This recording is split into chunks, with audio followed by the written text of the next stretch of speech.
supaya nggak namanya pemula ya, jadi misalkan jadi nggak perlu nenggak banget gitu loh Bu kita. Gimana? Oh iya benar, tadi tuh terlalu ini ya. Nenggak. Mana udah sesi 3 lagi. Iya namanya belajar ya. Ya nggak apa-apa lah ya. Udah live ya? Belum. Ini udah. Assalamualaikum warahmatullahi wabarakatuh. Bapak Ibu ketemu lagi, padahal cuma beda berapa menit. Sesi minum dulu kali Bu Meta. It's okay lah. Lagi semangatnya sesi 3 ya ini. Sesi 3 itu tentang bagaimana cara menemukan motivasi pada anak. Jadi banyak orang tua yang bertanya. Tapi pertanyaannya bukan seperti itu. Pertanyaannya lebih ke ini, mohon maaf tadi saya agak kurang ini frame soalnya. Aduh ya Allah, kelihatan semua deh. Tipis semua ini mah. Banyak orang tua yang ini langsung live dulu aja deh. Supaya nanti dieditnya later aja. Banyak orang tua yang bertanyanya tuh anak saya kurang fokus, sulit fokus, masalahnya di fokus gitu kan. Padahal dulu gitu nggak Bu? Iya, di awal saya tetap begitu. Saya nyari fokus nih, gimana nih supaya anak lihat, gimana sih anak supaya bisa lihat kita kalau ngomong tuh lihat gitu. Padahal ternyata setelah dapat ilmu, Masya Allah. Apa tuh ilmunya? Boleh dibagi? ini dong. Saya Bururi dong. Jadi intinya adalah ketika kita mau mengajarkan sesuatu kepada anak, tadi sempat sedikit dibahas ya, untuk bagaimana caranya kita tidak hanya mencoba mengenalkan dunia luar atau dunia sekitar nih kepada anak, terutama misalkan anak-anak dengan spektrum yang banyak orang bilang anak dengan spektrum ASD itu punya dunianya sendiri. Ya oke, let's say seperti itu. Kalau misalkan dia punya dunianya sendiri, gimana caranya kita bisa mengenalkan dunianya kita juga nih kepada dia untuk bisa benar-benar berjalan beriringan. Jatuhnya ya kita nggak bisa serta-merta, kita betapa egoisnya kita kalau misalkan kita hanya sekedar mau menarik anak keluar dari dunianya aja tanpa tahu kesenangan dia. Iya, tanpa tahu dia tuh lagi ngapain di dunianya dia, apa yang dia nyaman di dunianya dia gitu, dengan dirinya dia lah, let's say gitu. Jadi misal kalau dulu Kadra di awal-awal itu suka dia kalau mainan dikumpul-kumpulin sama dia tuh, kumpulin tapi nggak dimainkan secara sebagaimana berfungsinya permainan gitu loh. Terus kalau misalnya dia suka roda yang berputar dan itu diulang-ulang sama dia terus. Nah kalau dipikir-pikir waktu itu kan harusnya saya apa sih sebenarnya yang dari bentuk lingkaran ini, kalau kita sedikit ada empati waktu itu saya pasti karena suka banget ya sama lingkaran. Yuk kita bikin lingkaran. Jadi dari apa yang anak suka kita bisa kembangkan. Ternyata kita bisa loh mengenalkan dia bentuk dari lingkaran. Kita bisa mengenalkan lingkaran itu bisa ada berbentuk bola, bisa dilempar, bisa digelindingkan. Jadi dari yang dia suka kita tarik perlahan-lahan ke apa yang kita mau ya Miss ya, tapi dengan tidak pemaksaan gitu. Karena anak tidak, ya kita aja nggak suka dipaksa ya Miss ya. Tapi kendalanya adalah banyak sekali keluhan yang hadir di sini disampaikan bahwa dia tuh nggak suka apa-apa. Ya ada. Ya dia tuh nggak suka mainan, dia nggak suka pakai mainan gitu. Dia nggak suka ini, dia nggak suka itu, dia sukanya ya udah hal perilaku yang nggak ada fungsinya tuh belum terlalu jelas gitu kan. Nah di situ yang benar-benar perlu kita lihat adalah apakah memang dia tidak bisa atau memang dia tidak suka gitu. Jadi kalau misalkan kita mau menawarkan hal-hal yang disenangi, yang punya potensi untuk disenangi, untuk menyenangkan anak kita perlu lihat juga kemampuannya dia tuh sudah seperti apa. Kemampuan bermainnya dia tuh sudah setara dengan mainan yang kita tawarkan, kita hadirkan belum.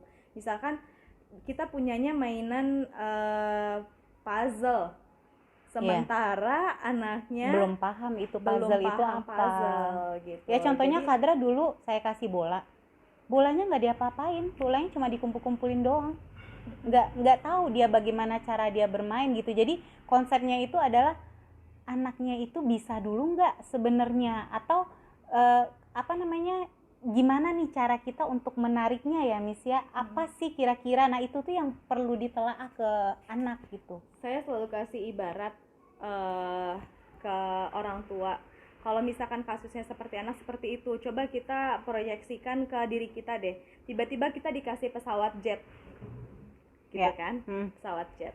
Terus habis itu yang pertama kita lakukan adalah bingung, apa sih ini, bingung gitu deh, kan. Terus habis itu orang yang lihat itu dia nggak suka dikasih pesawat jet gitu. Padahal ya bukan berarti kita nggak suka, tapi ya kita aja nggak tahu bagaimana cara mengendalikan pesawat, kita nggak bisa nerbangin pesawatnya. Saya ingat loh kata Miss Aci di awal-awal banget nih, saya keluar nih bahasanya Miss Aci gini, Miss, saya Kadra tuh nggak bisa ini loh Miss, Kadra tuh nggak bisa ini, nggak bisa itu, banyak hal yang dia nggak bisa.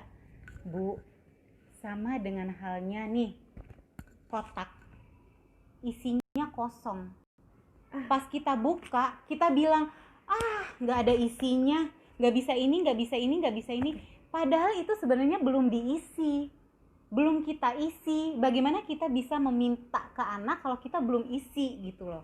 Jadi Miss Aci lah yang membuka pikiran saya, oh ternyata ini perlu stimulus loh, ini perlu pelan-pelan loh gitu. Jadi bukan berarti anak belum bisa, tidak bisa, tapi mungkin belum bisa ya Miss Aci, karena dia belum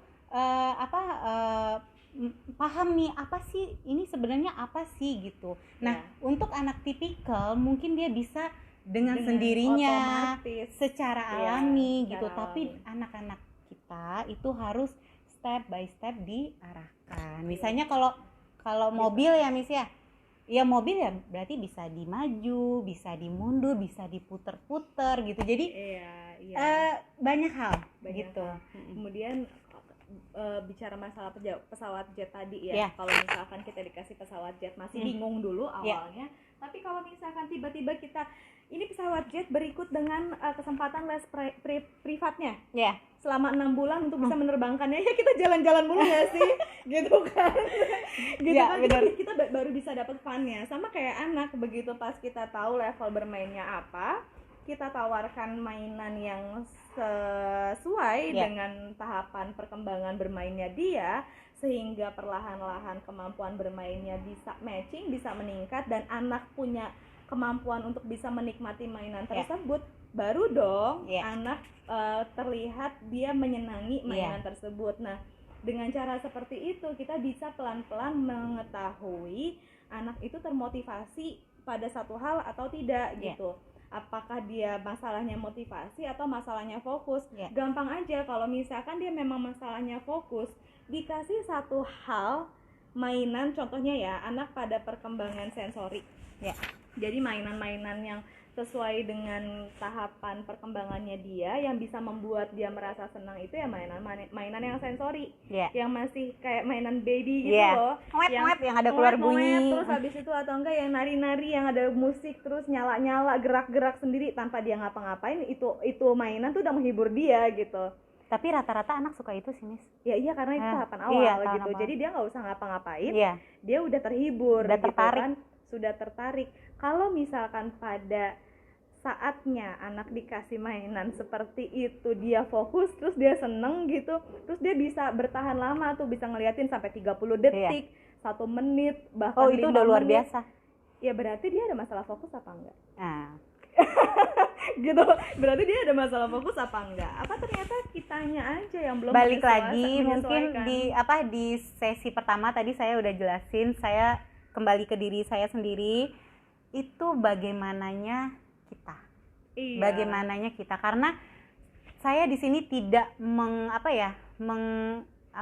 bisa dibilang bahasanya harus seperti ini nih Momi Kadra, enggak gitu. Tapi saya pun ada perubahan sedikit-sedikit kesini untuk mencapai itu gitu. Jadi memang untuk mendekati anak, terus gimana kita memasangkan diri kita ke anak, terus selanjutnya kita jadi tahu kira-kira motivasi apa yang bisa kita kembangkan lagi dari anak. Nah itu tuh memang harus kita yang turun tangan gitu.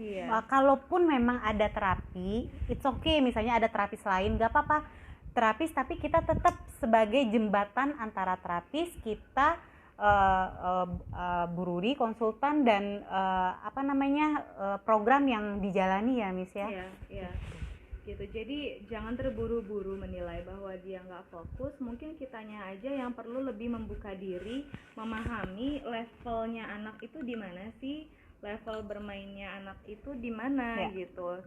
Bermain kan cara dia mendapatkan waktu yang menyenangkan kan. Itu ada di mana? Apakah dia suka mainan-mainan yang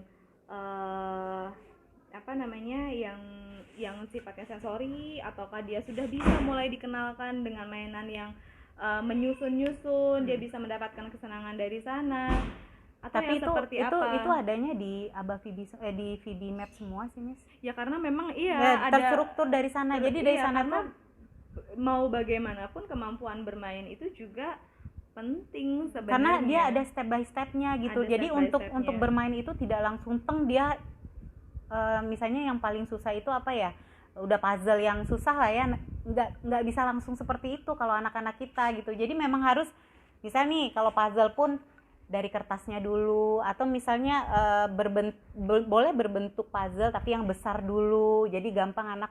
Kadang ada anak yang motoriknya kurang bagus, belum terlalu bagus, jadi itu perlu ditelaah lagi gitu.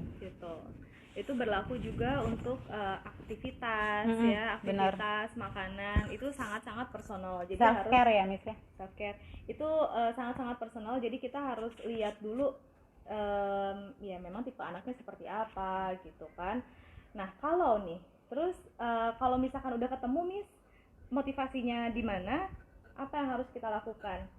Nah baru deh ada langkah selanjutnya, bagaimana cara kita bisa menilai apakah motivasi tersebut terhadap satu mainan, kegiatan, atau makanan, atau apapun itu bisa kita gunakan untuk memperkuat latihan-latihan, memperkuat kemampuan-kemampuan. Maaf ya ada iklan, tutup aja kali ya Miss, sudah. Maaf ya ada iklan ya. Maaf Bu Ibu. Kedalamin aja Miss, maaf nih itunya. Iya, jadi mungkin maksud Misaci di sini itu adalah Allahu Akbar nih, Allahu Akbar. Ya Allah, maaf. Ini biasa lah ya pemula ya ibu-ibu ya. Jadi amburan. Iya, maaf intermezzo sedikit. Ya Allah, maaf hampir jatuh. Nah, jadi udah agak geser aja sini Miss, nggak kelihatan. Oke, siap. Ya. Maaf banget ya. Jadi ketika kita udah tahu motivasinya apa terhadap satu kegiatan, mainan, makanan tertentu, kita apa nih yang bisa kita manfaatkan dari sana gitu kan, untuk menunjang, untuk memperkuat kemampuan yang mau kita tingkatkan ini. Makanya kita bisa melakukan namanya menganalisa reinforcer. Reinforce, penguatan, perilaku apa yang mau kita kuatkan di situ gitu ya. Jadi nanti kita bisa melihat mana-mana sajakah hal yang sekedar dia sukai atau prefer, mana-mana saja yang bisa dikategorikan sebagai reinforcer untuk kita gunakan sebagai penguat terhadap perilaku atau kemampuan yang mau kita tingkatkan itu gitu. Ya, jadi nanti prosesnya di awal ada yang namanya preference assessment. Balik lagi. Preference assessment. Jadi bagaimana cara kita bisa menilai, mengkategorikan hal-hal yang sekedar disukai dan mana hal-hal yang bisa kita jadikan bahan bakar untuk bisa anak, memajukan anak pada masing-masing kemampuannya. Nah, singkat aja saya mau mungkin kasih tips sedikit cara ngasih cara menilainya itu seperti apa. Itu ada 4 cara. Ada yang free operan, ada yang kita kasih bebas-bebas aja. Misalkan kita masuk ke satu ruangan atau kita ngajakin anak ke satu lokasi tertentu, yuk nih pilih mau yang mana aja. Nah kita perhatiin tuh mana-mana aja mainan yang dia pegang, mana-mana aja mainan yang diambil, seberapa lama masing-masing mainan yang dia pegang dan dia ambil gitu kan. Jadi kita lihat, oh dia kayaknya suka sama yang ini, suka sama yang ini gitu kan. Bisa tuh, itu untuk anak yang sudah memiliki kemampuan untuk memilih. Kalau misalkan belum, Kita bisa pakai cara kedua, kita tawarin satu persatu. Ini banyak sekali mainan, cuman di luar jangkauan ya. Pokoknya jadi kita tawarin satu persatu. Nih mau ini atau enggak gitu. Nih coba minimal yang tunjuk aja deh, minimal yang tunjuk anak bisa nggak, kan balik lagi ke kemampuan anak ya Miss ya. Iya. Jadi kita tawarin satu persatu dulu, mau yang ini enggak, mau yang ini, kalau yang ini gimana gitu. Ada yang diambil sama anak nggak, apa ditolak semua, berarti kita cari lagi, jangan menyerah ya Bapak Ibu. Pantang menyerah gitu. Kalau misalkan kita bingung lagi nih, ini suka, ini juga suka. Jadi sebenarnya mana nih kira-kira yang bisa dipakai? Apa dua-duanya? Apakah salah satu yang harus dieliminasi gitu? Kita bisa pakai cara yang ketiga, yaitu memasangkan mau yang mana. Nah ini untuk anak yang sudah punya kemampuan untuk memilih juga nih, mau yang ini atau ini, mau yang ini atau ini, dipasangin dua-dua gitu. Jadi kita tahu oh barang yang A sama yang B, dia pilih yang B, berarti yang B lebih kuat daripada yang A. Nanti yang A dipasangin sama yang C. Lebih kuat yang mana gitu. Jadi kita tahu tingkatan-tingkatannya. Nanti yang C dipasangin sama yang B. Kira-kira apa lagi nih? Apa lagi gitu. Itu yang berdua. Jadi tadi udah ada secara bebas dia boleh milih, terus habis itu kita tawarin satu persatu, habis itu kita pasangin. Nah, yang terakhir ini kita cari satu set. Bisa 3 atau 5 deret. 5 deret mainan gitu. Bisa kita deretin, bisa kita masukin ke box, doesn't matter, enggak masalah. Kita kasih ke anak nih, kita tawarin mau yang mana nih kira-kira gitu. Kita kasih pilihan sudah cukup banyak, tapi yang nggak terlalu banyak sebanyak bingung nanti free operan juga gitu. Terus dia udah milih dari box itu mainan yang ini, oh mainan yang itu yang dipilih, boleh kita isi mainan yang lain lagi, terus dia pilih lagi. Atau boleh juga ya udah kita ganti boxnya, oh dari box ini dia cuma suka yang ini, kita ganti box yang lain, kita ganti box yang lain dengan satu set mainan yang berbeda, 3-5 atau 5-10 terserah deh, tergantung kemampuan anak pokoknya ya. Itu ditawarin ke anak, suka yang mana gitu. Jadi kembali lagi kita harus banyak coba cari kesempatan untuk menstimulasi ide-ide sih juga, ide-ide bermain bentuk-bentuk permainan apa aja. Di tas Kadrana ada. Malah nanya dompet, maaf ya. Jadi seperti itu kurang lebih caranya, dicoba satu persatu, dipasangin, dikasih akses bebas untuk masuk ruang bermain misalkan, atau dikasih pilihan box-box. Itu kalau untuk mainan.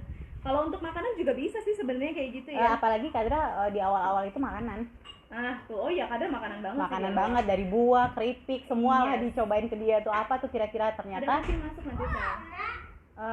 Kira-kira apa yang paling dia suka, ternyata dia paling suka itu keripik ternyata gitu. Jadi memang harus dicobain satu-satu sih. Betul. Jadi di situ kita bisa tahu tuh mana aja yang bisa kita manfaatkan untuk nantinya kita gunakan sebagai reinforcer. Itu langkah-langkah awal yang sangat krusial, yang sangat penting. Yang biasanya best banget lah. Kalau misalkan kasusnya agak berat gitu ya, bahkan saya sama sekali nggak masalah menghabiskan waktu sama 1 minggu hanya untuk mencari tahu mana nih yang bisa saya gunakan sebagai bahan. Dan itu nggak cukup 1 hari, bisa setiap lama. Saat.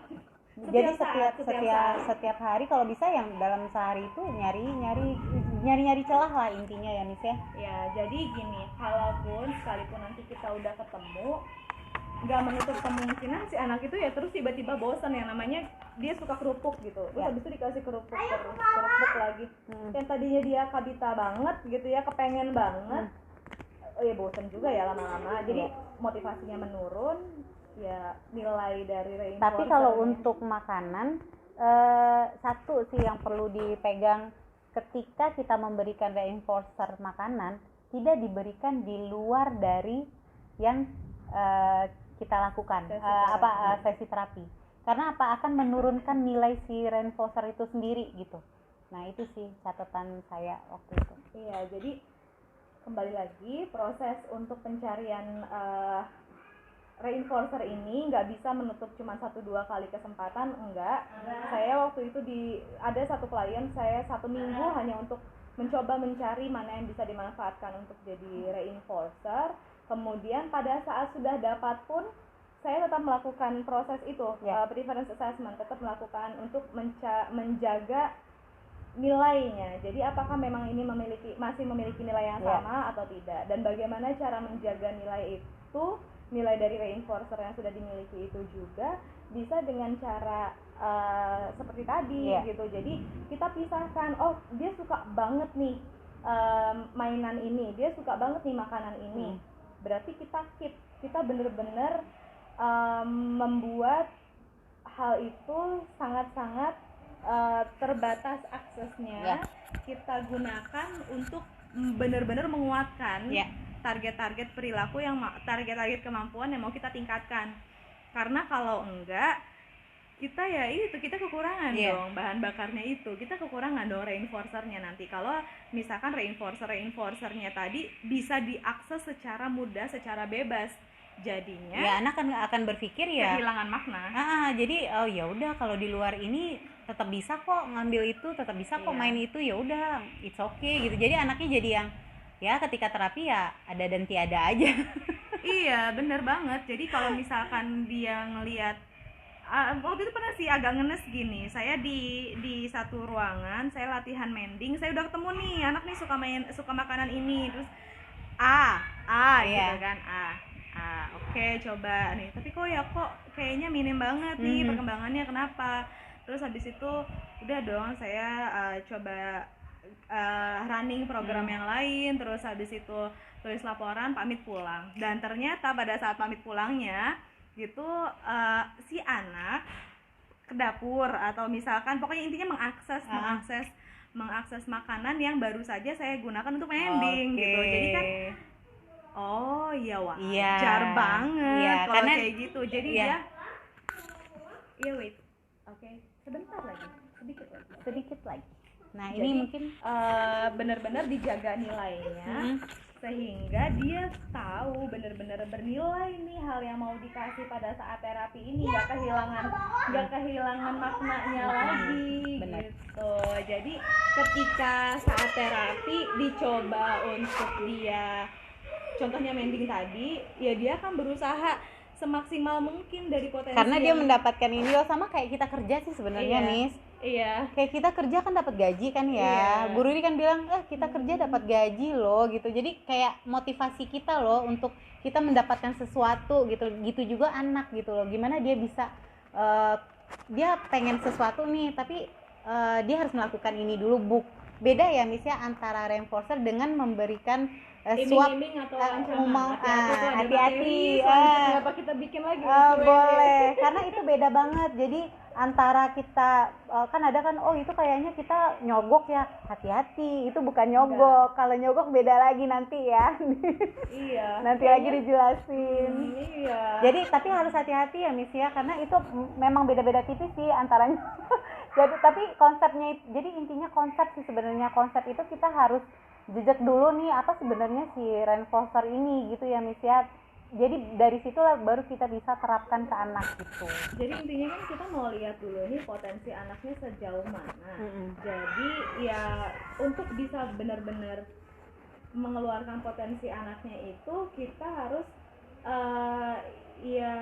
mencoba menahan dulu nih nilai yang ada dari reinforcer. Jadi dia benar-benar menghargai nilainya itu, sehingga dia mau mengeluarkan potensi maksimalnya untuk mendapatkan si reinforcer itu untuk mending contohnya. Jadi nggak bisa lepas bebas gitu aja. Kalau kayak gitu kan dia ya udah tinggal nunggu nanti sesi terapi berakhir aja gitu kan. Nah kemudian jadinya gimana dong kalau kayak gitu? Nanti dia ketergantungan. Jadinya kalau misalkan kayak gitu nanti dia terpaksa atau gimana. Nah itu ada penjelasan lagi. Beda lagi nanti. Antara bedanya iming-iming, reinforcer dan ancaman. Gitu. Ya mungkin kita keep dulu ya yang itu ya. Iya, intinya adalah kalau misalkan reinforcer itu benar-benar diberikan sebagai konsekuensi dari perilaku yang mau kita tingkatkan, perilaku baik, perilaku yang kita harapkan. Kalau misalkan ancaman itu keluar ketika anak melakukan perilaku yang buruk, misalkan dia lari-lari, kalau nggak duduk nanti nggak dapat makan siang, Nah, itu ancaman. ya. Gitu. Terus berarti makanya berarti nggak keluar dong. Kalau misalkan iming-iming, ayo duduk dulu nanti dapat ini. Nah, gitu. itu bahaya. Jadi, tuh. Seperti ya ibaratnya kita ngasih DP dulu nih untuk reinforcer. Jadi kita nge-DP atau kita nge-reinforce sebagian dari perilaku yang lari-larinya. Jadi nanti nextnya kalau misalkan dia mau snack itu misalkan atau mau makanan, mau mainan itu, coba aja lari-lari dulu gitu, nanti bakal ditawarin sama mommy gitu. Iya. Jadi benar-benar hati-hati sekali ya, penggunaan iming-iming, ancaman dan reinforcer gitu. Mungkin nanti kita bahas lebih dalam lagi di Q&A selanjutnya, tapi ya kita tampung dulu aja ya, nih kita udah seret udah 3 jam loh dan nggak berhenti. Oke, gitu. Ini mungkin next bagaimana kita coba cek dulu ya satu-satu berarti. Ini kayaknya udah ada yang ini cara membuat kadra duduk kursi. Ini udah fokus, ya. Tadi ya kita cari dulu reinforcernya, motivasinya. Kalau anak kita ajarkan verbal behavior tapi nggak sabaran sampai nangis tantrum, gimana? Berarti ada yang salah dengan cara mengajar kita. Bagaimana mengatasi anak yang tantrum dan tidak mau diterapi di rumah sama mamanya? Balik lagi itu ke motivasinya. Ke orang tuanya. Kita belum dapat, kita belum memiliki orang tua belum paham banget nih kira-kira apa sih motivasi untuk anak gitu yang tepat gitu. Gimana cara mengatasi bercandanya kadra jika sedang sesi terapi? Ini balik lagi ke respect sih. Jadi kemampuan bercanda itu hadir ketika dia sudah mulai bertambah kemampuannya. Sebenarnya itu baik. Cuman kita kan ada kan kalau misalnya ada konteksnya, ada konteksnya, benar. Kalau misalkan konteksnya lagi harus belajar terus dia malah bercanda, bisa jadi bercandanya itu untuk menghindari tugas. Skip belajar. Menghindari tugas. Nah, itu perlu kita cari tahu betul. Jadi yang biasanya saya lakukan, misalnya gini ya. Kadra. dengan ekspresi biasanya. Jadi biasanya kalau misalkan saya terapi tuh fun. Biasanya mukanya senyum gitu biasanya saya. Tapi kalau misalkan dia udah bercanda, terus saya langsung kasih ekspresi yang gitu. Nah, biasanya kadang udah ngerasa nih ada something nih.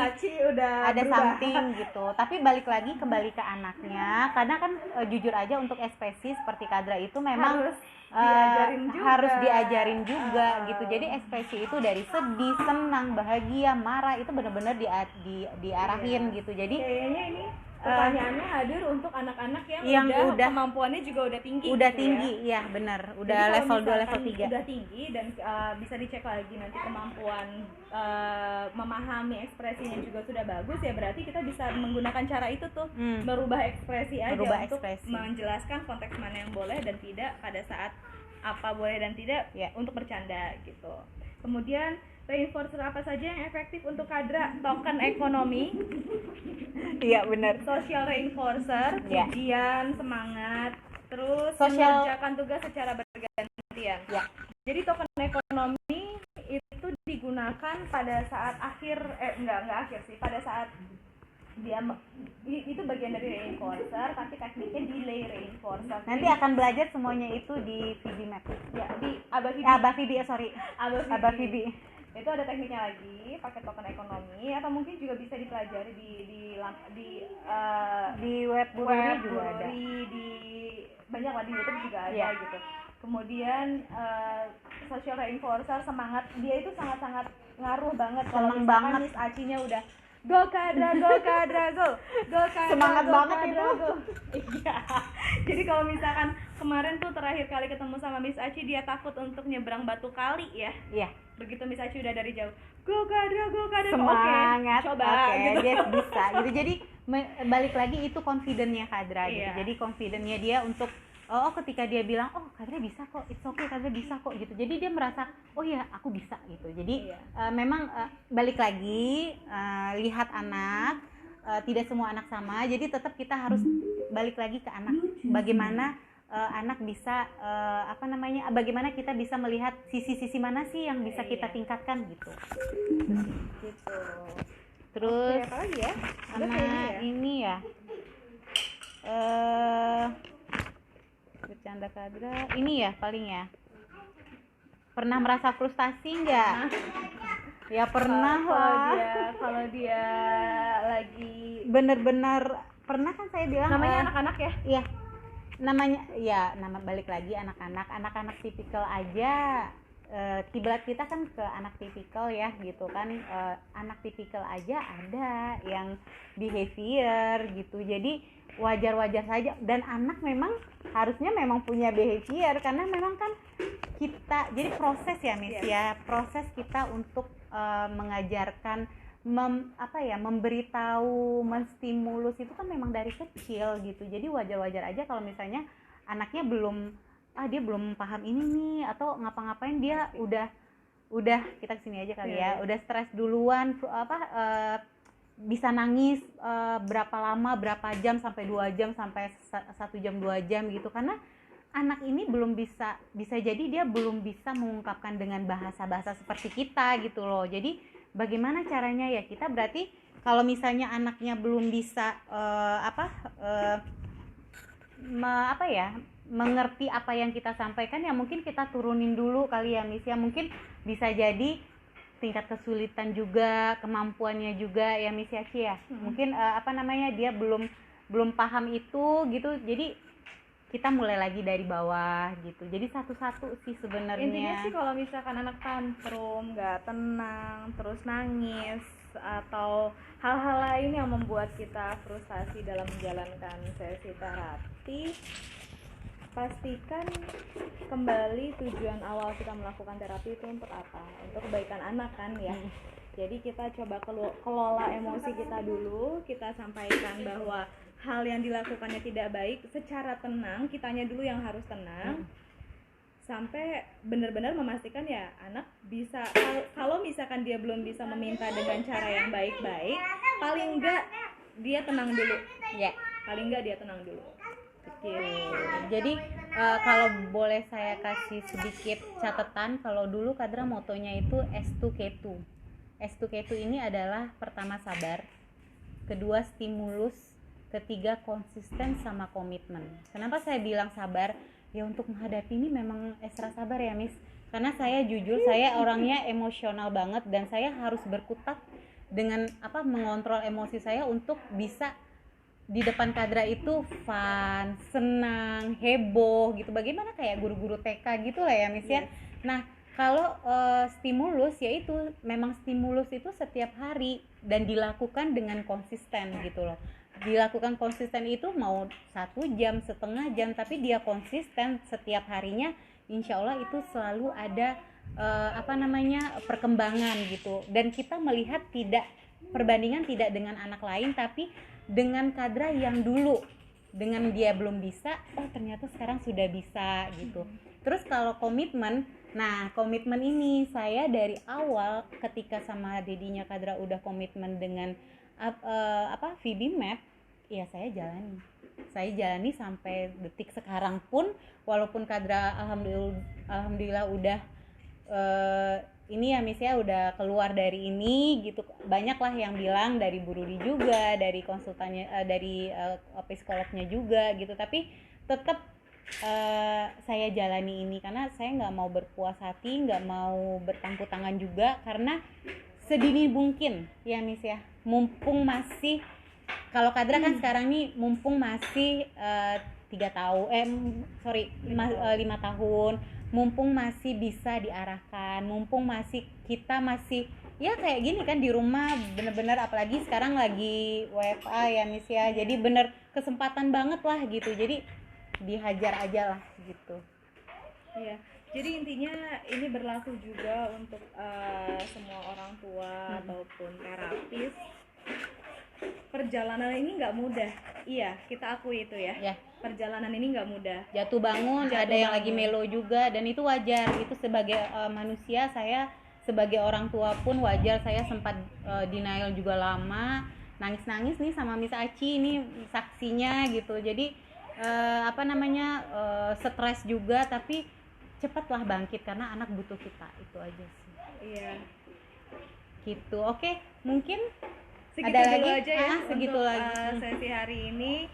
Kalau misalkan nanti ada lagi yang mau ditanyain ya kita buka sesi selanjutnya ya. Ya, maaf kalau ada kurang lebih kata, kalau ada yang salah-salah kita juga baru Iya, kita pengen share, mudah-mudahan manfaat gitu. Ini jadi kayaknya udah mulai hujan juga, jadi udah mulai hilang-hilangan sinyalnya. Oke. Makasih ya Ibu Bapak. Assalamualaikum warahmatullahi wabarakatuh. Ya Allah, alhamdulillah, masya